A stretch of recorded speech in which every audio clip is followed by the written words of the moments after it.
بسم اللہ الرحمن الرحیم۔ السلام علیکم۔ سعودی انفو یوٹیوب چینل میں آپ کو خوش آمدید کہتے ہیں۔ سعودی ایئرلائن کے ایئر سعودیہ کی جمعرات کو ریاض سے پشاور جانے والی پرواز کی لینڈنگ گیئر میں آگ لگ گئی، جس کے بعد پشاور ایئرپورٹ پر بحفاظت اتار لیا گیا۔ سعودی ایئرلائنز کی پرواز SV792 جمعرات کو ریاض سے پشاور کے لیے روانہ ہوئی۔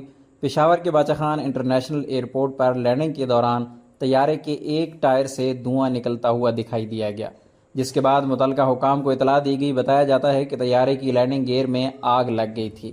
سعودی ایئرلائن کا کہنا ہے کہ اس وقت طیارے میں 276 مسافر اور 21 فضائی عملہ بھی موجود تھا، جنہیں بحفاظت طیارے سے اتار لیا گیا۔ Peshawar airport per air traffic control نے طیارے کے بائیں لینڈنگ وہیل سے چنگاریاں اور دھواں نکلتے دیکھا تو اس نے فوری طور پر پائلٹ کو آگاہ کیا اور فوری طور پر فائر ٹینڈرز کو طلب کر لیا گیا۔ ایئر لائن کا کہنا ہے کہ اب ماہرین تکنیکی جانچ کے بعد طیارے کی مرمت اور اس کی پرواز کو یقینی بنانے کے بعد اسے دوبارہ پرواز کی اجازت دیں گے۔